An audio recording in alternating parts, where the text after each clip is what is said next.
send up to Hurrell with Bob Blackman. Bob Blackman. Thank you, Mr. Speaker, and a pleasure to follow the chairman of the Select Committee in respect of the inquiries that we have done seemingly endlessly over the last 6.5 years. 3.5 years after the Grenfell tragedy, we are in a position whereby we still now have leaseholders living in unsaleable, unmortgageable, uninsurable, unsafe properties. And that is a disgrace that we have to put right. Progress on remediation has unfortunately been slow. It's picked up last year, which is good news, but it has been slow, and we still have buildings with unsafe cladding that it makes the buildings almost impossible to sell if someone wishes to. This is a complicated debate and a complicated issue because we have ACM and non-ACM cladding. We have other fire safety issues, which the chairman of the Select Committee has referred to.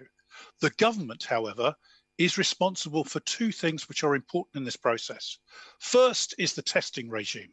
It is not fit for purpose, and the reality is it needs fundamental reform to make sure that cladding or other things that are put in buildings are safe. The second is the building regulations that control them.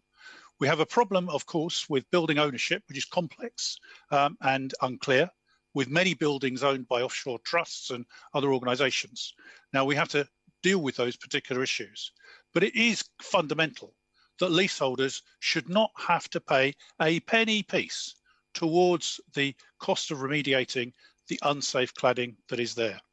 Now, the government's quite rightly come forward with the fire safety bill and the building safety bill, and I've sat through the pre-legislative scrutiny on the building safety bill.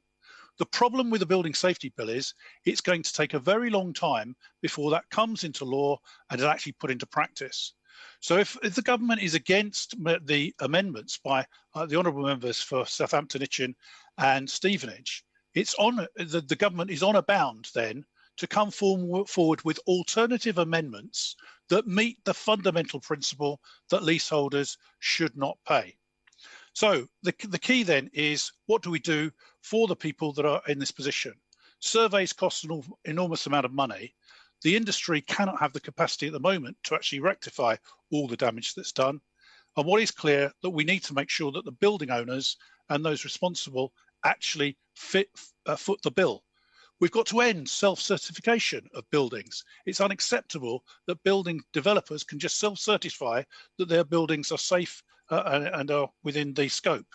And what we have to do is make sure that the government then extend the building safety fund into next year, increase the amount of money available, and make sure that the work is done.